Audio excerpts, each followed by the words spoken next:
Hello, welcome to Stephen Speak. Now, on today's episode, I will be talking about pets. Pets of all varieties. I've already done an episode on dogs, so this one's just general pets, my pets, and weird pets that I've come across. So, yeah, let's get into it.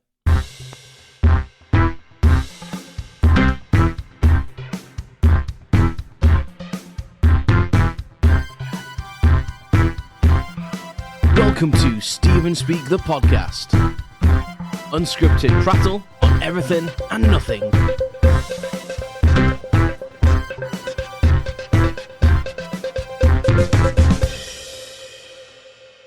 Hello.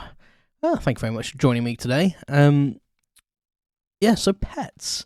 I think when people say pets, everyone thinks of dogs and cats, and that's probably the two main ones, to be honest, isn't it? But there's a menagerie of things you can own out there, rightly or wrongly, I think. Sometimes there's certain things that you probably shouldn't keep in your own house, like lions and tigers. America, listen up. But you know, some things have been domesticated, and some things I think have been kept as pets for so long now that they are kind of like acceptable. And it's strange where that line is drawn, really, because dogs are now like a domesticated animal, but are hamsters, are mice? I don't know. Like, I suppose we do breed them, but we can breed a lion. Does that mean we should keep a lion? I don't know. It's very. I don't think you should. I think if you've got a lion in your care, you need the space and the expertise, and they're wild animals. Like, the other day, if a hamster loses its shit, it's not gonna really do too much damage with you, but if a lion goes the wrong way, or a tiger, then adios muchachos, as they say. I've never had a lion as a pet, or a tiger. When I was younger, we had a bit of a menagerie.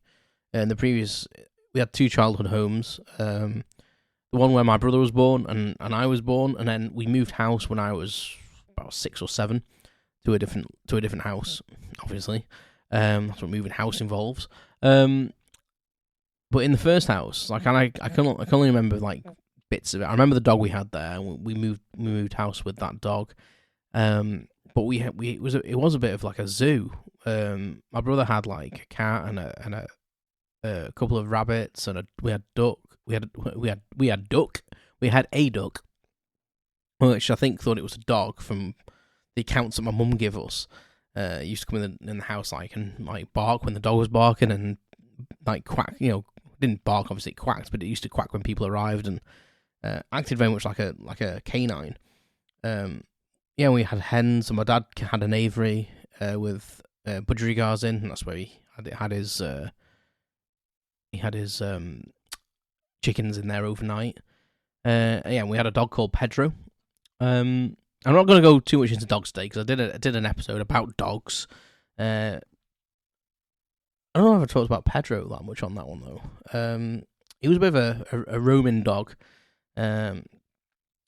He would not be contained, and I think nowadays, we'd have probably been fined for his escapades. But there was a bit of an incident, basically. So all them dogs didn't migrate to the house. Some of them died from natural causes, but there was a bit of a massacre.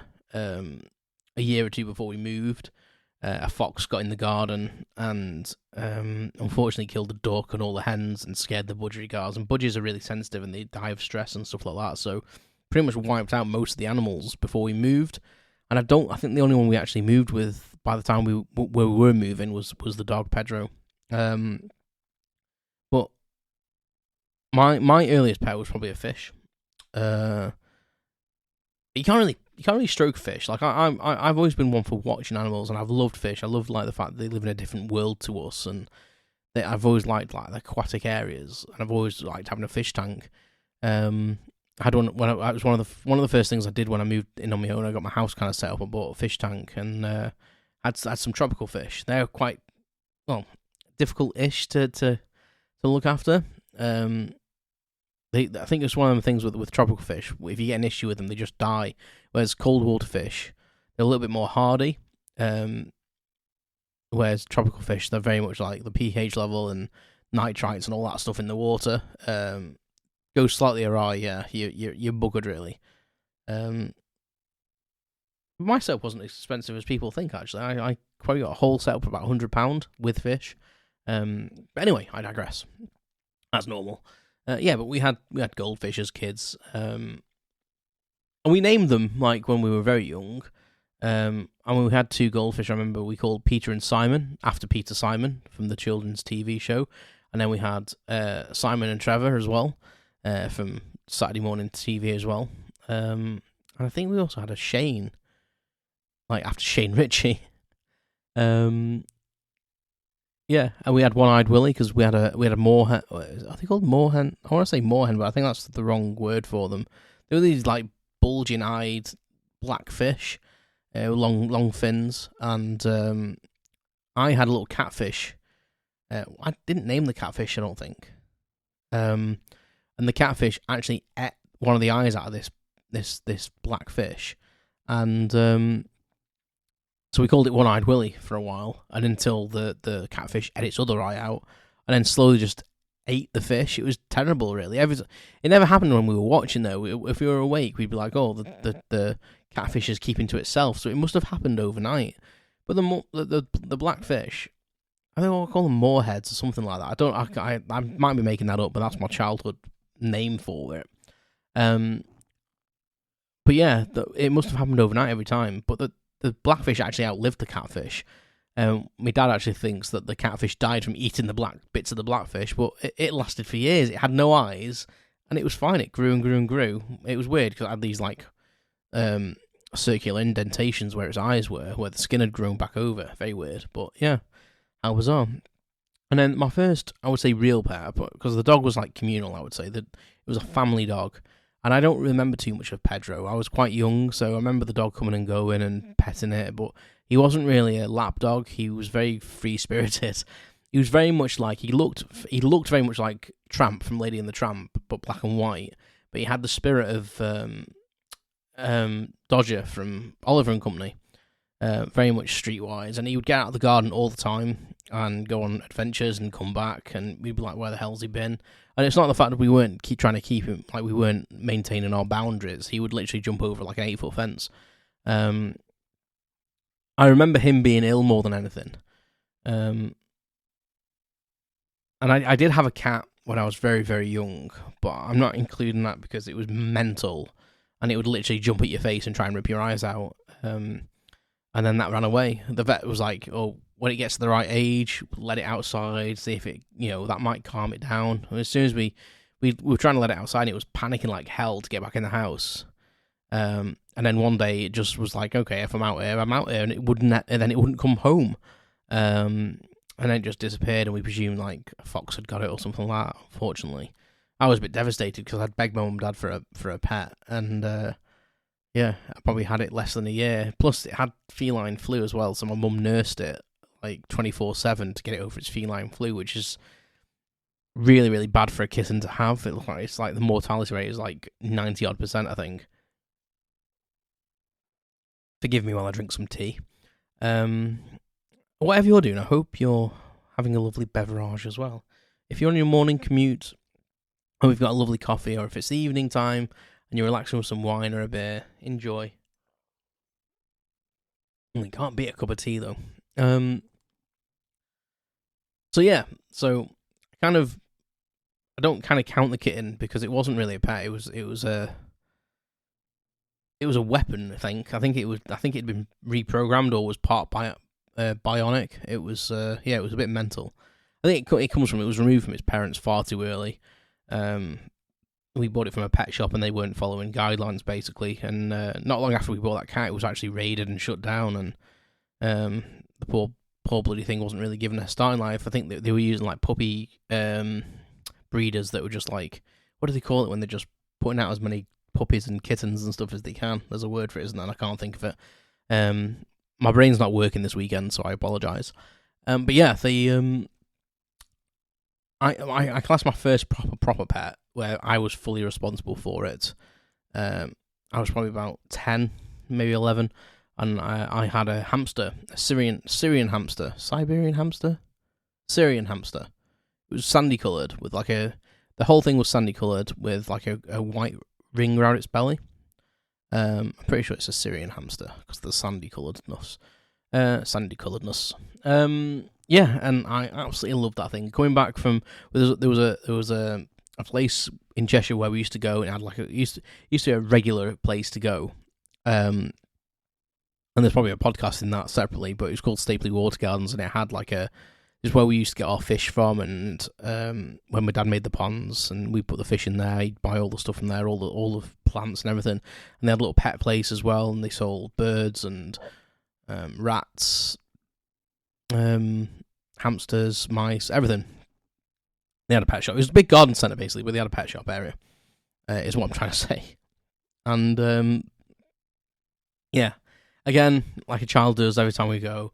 Oh, I'd love a hamster. I'd love a hamster. Look how cute they are. Blah blah blah blah blah blah blah. What I really wanted was an African grey parrot, but they were super expensive, and I think my mum was a bit scared of having one of them. But anyway, I got one day. They said, I don't know if it was my birthday or not, or whether it was just I'd been good at school. Maybe I used to get treats for being good at school, so I got quite a lot of treats when I was a kid because I was a bloody goody two shoes, to be honest, and did pretty well in school. So yeah, so they bought me a Syrian hamster. I'm pretty sure it's a Syrian. I'm focusing on the wrong thing here. So yeah, I took it home, and I remember they put it in this little like rectangular box with holes in, and like my mum was like, "You must keep it upright." I might have been a bit younger than 10, and she was like, "You must keep it straight. Don't shake it. Blah blah blah. He's really delicate. Don't touch it." And we didn't get a cage or anything for it. We bought like a little house for it to stay in, some bedding, some food, a little food bowl and stuff like that. But my dad was like, "We're not bloody buying a cage. Just stupid money that is." And we had an old fish. We'd had some fish, and when these fish had died, which is probably the black one with no eyes and a couple of goldfish, he'd put the goldfish tank in the garage, and it was like a rectangular glass one. And he said, "We're not bloody buying one of them. I'll get the goldfish. He didn't talk like that neither, by the way. And he was like, "Oh, I'll get the bloody goldfish." He's from down south, so I don't know why I'm doing that accent. "I'll get the goldfish tank out, and he can live in there." And that's where he was. So, obviously not with water in. Obviously, we didn't put water in the goldfish tank for the hamster. I've just got an image of like my hamster wearing little tiny scuba gear now. But yeah, and he was fine in there. But my mum kind of nicknamed him. I called him Sonic. So his nick, because being at that age, loving computer games, you name things after what you love, don't you? At the end of the day, so we called him Sonic. Well, I called him Sonic. My mum used to call him Harry after Harry Houdini, because he used to just disappear out of the fish tank. He used to get out. We never knew how. We'd come when he got a bit bigger. We'd come downstairs and he'd be gone, and we'd end up searching for him around the living room. And yeah, and he made a little burrow in the corner of the room once. Mum wasn't happy because he chewed all the corner of the carpet up and fluffed it all up to make a bed for himself. And he'd do that regularly, so we had to start weighting the lid of the fish tank. And he must have been pretty strong, because he used to have to climb. He used to push his bed and stuff to the corner of the tank, and then like climb on everything. Like he'd quite cleverly stack stuff up and climb up it, and then he'd do like a pull up. There was like a ridge around the edge where the lid sat, and I watched him do it one night. And he'd do it like a chin up, and use his head to push a gap into the lid, and then pull himself through that. So I mean, it takes some strength that. And then he just used to jump off, like literally just jump off, like into midair onto the floor. How he didn't hurt himself, I don't know. But yeah, it was a sad day when he died, and he was old. He was nearly 4, I think, when he died. Yeah, I was gutted, to be honest. And I don't think I had one for a while after that. And I think I bought my next one again. I think I bought my next one with savings, but he was a different colour, so I think he must have been a different breed, because there's lots and lots of different breeds. There's like Syrian, I think they're called Russian or something like that, and they're like the little dwarf ones. Dwarf Siberian, is it, or something like that? This one was like the size of a Syrian hamster, but brown. So whatever breed that is, I know there's like Chinese hamsters and all that. So another breed probably, because I think all Syrian ones are like a sandy coloured. And I called him Gizmo, because for me, he looked like Gizmo from Gremlins. Yeah, and I think I named him that because I'd got over my fear by that point of Gremlins. So I think it was like a hurrah to that. So I'm gonna call my new hamster Gizmo to just install the fact that I don't care about Gremlins anymore.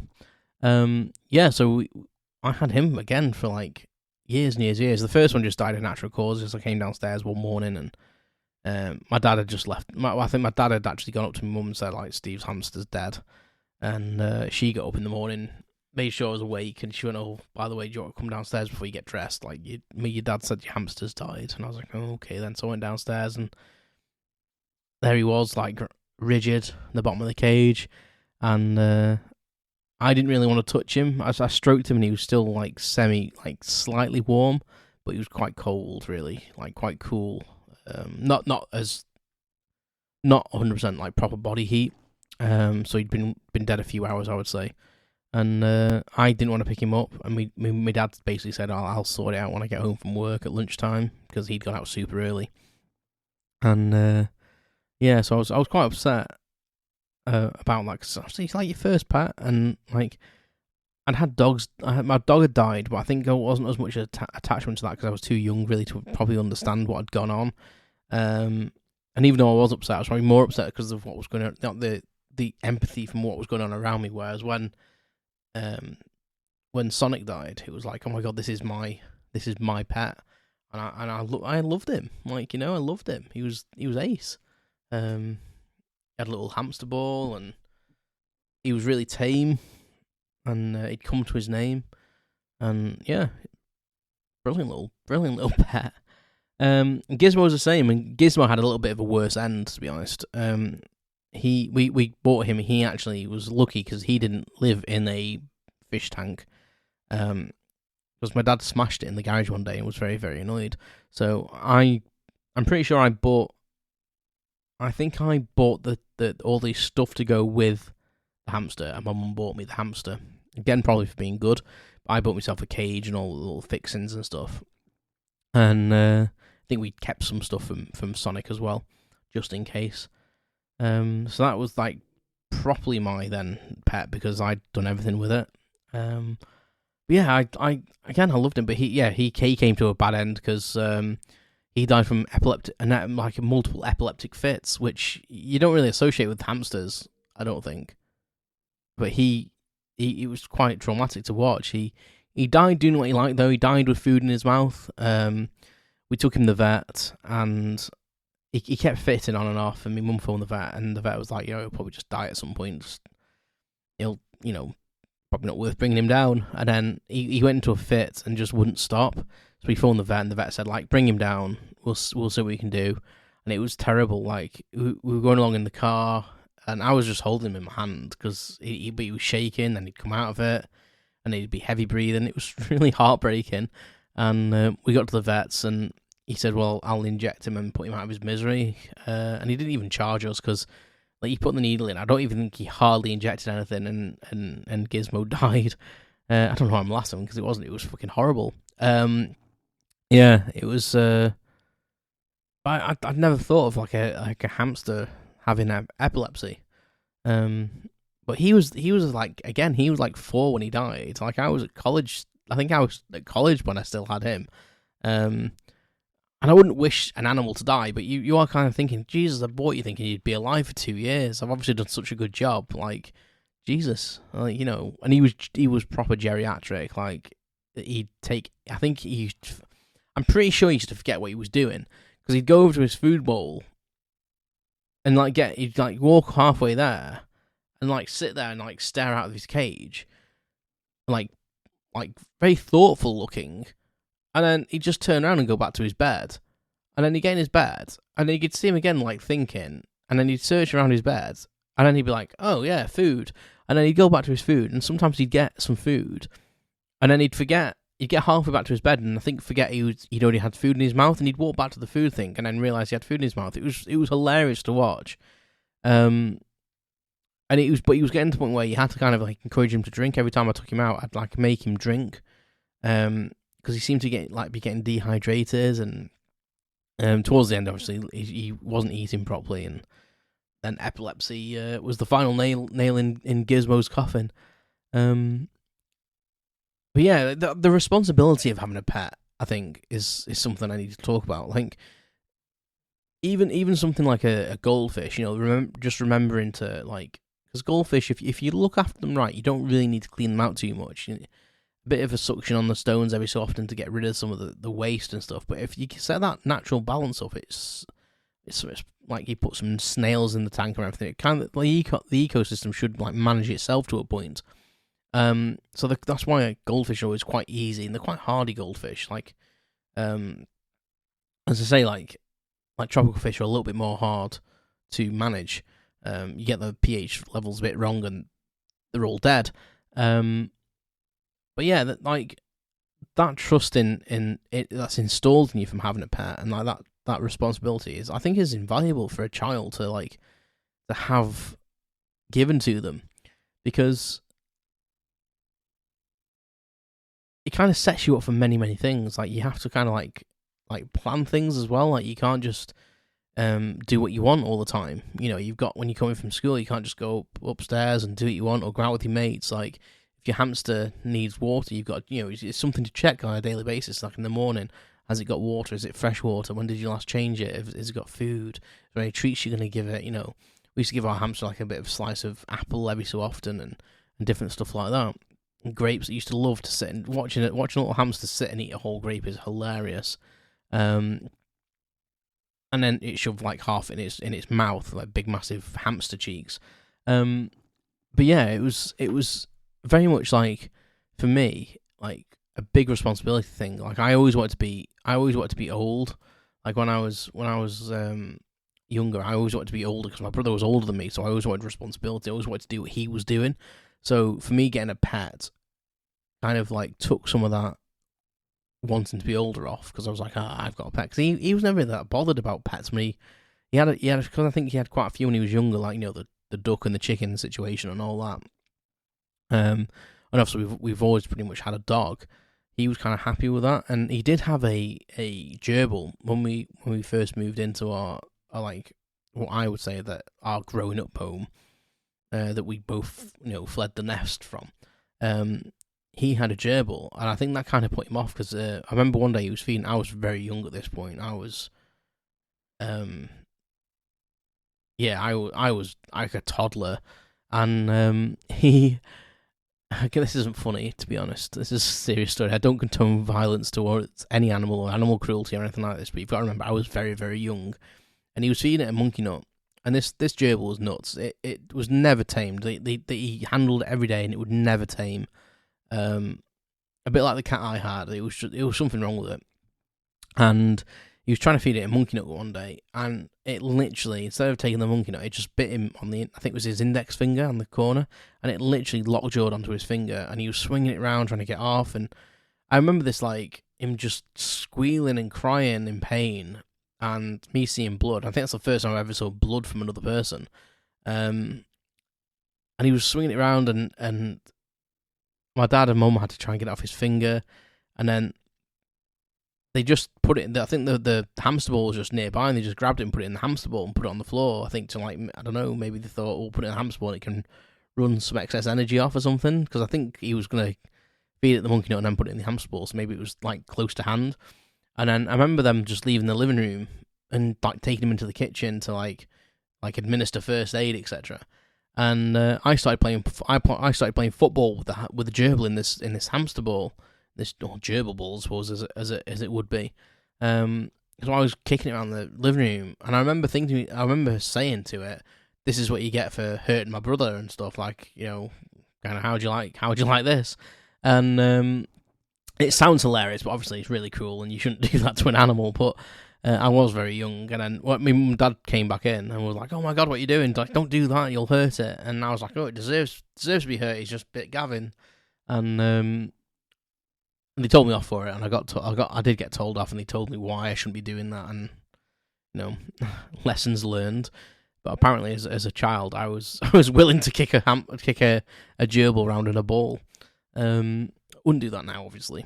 But yeah, like, what I've never had is an unusual animal. Like, when I say an unusual animal, I mean something like a snake or a spider or like a lizard or anything like that. I always wanted like when I was in senior school, I always wanted like a salamander or a gecko, or a bearded dragon when I got a bit older.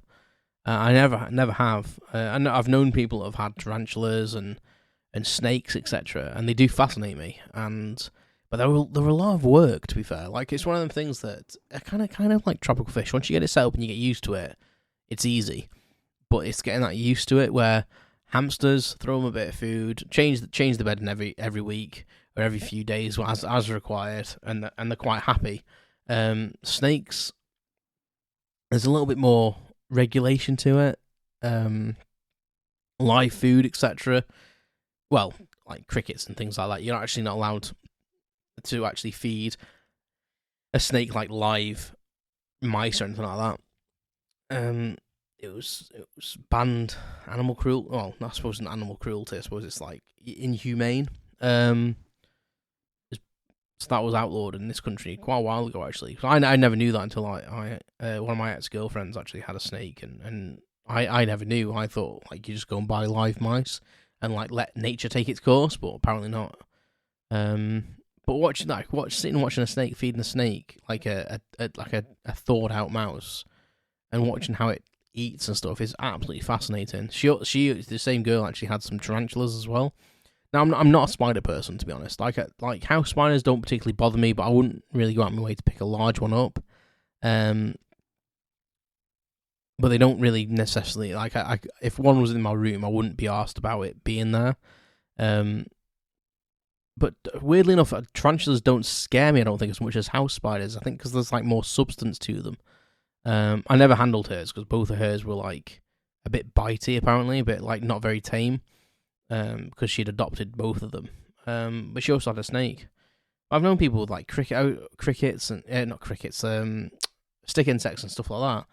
Like fascinating things to watch. And I think I've always been fascinated with nature as well. It's like from a very young age, I was always like sitting watching. I've said this before, like sitting looking in the pond and just looking for things that were moving and trying to catalogue them and catch them and seeing what they were and look at them through a magnifying glass. And I think that's what appeals to me about like fish, because you can get like screensavers of fish, can't you? Let's face it, like tropical reef screensavers and stuff were quite popular back in the day, and I think that's what intrigues me about them. It's a bit like I've always wanted like the ant thing.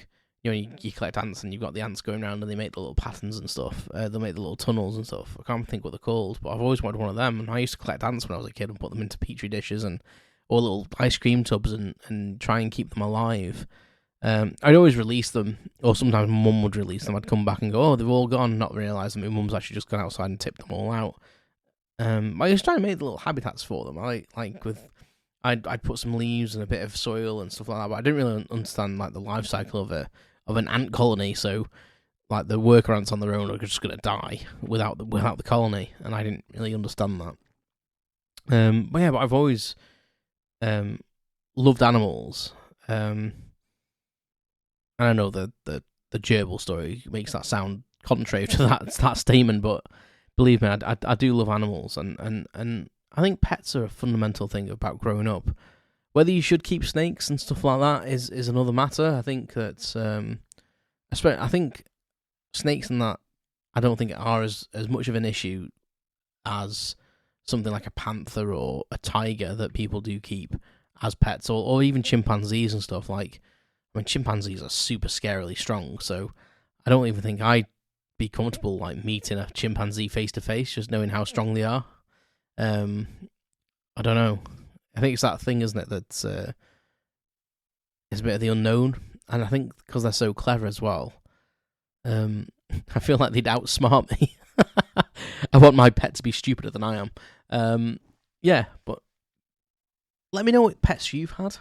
Do you have pets now, or do you not like pets? Is it something you've never had? Because I've known a few people, like I used to go to school with a couple of people who never owned a pet, never had any pets of any sort to keep or otherwise, which is really bizarre to me. So let me know. Contact me through social media. Let me know what you think. Go to stevenspeak.com, make contact if you want to be a guest. Look at my blog, and and just generally have a bloody cracking rest of the day, and look after yourselves, and I'll speak to you soon. Thank you. You've been listening to Steven Speak the podcast. Thanks for listening to my unscripted prattle on everything and nothing. Visit stevenspeak.com for updates, information, and my blog. You can follow more updates on social media at StevenSpeakPC. Thanks very much, and I'll speak to you soon.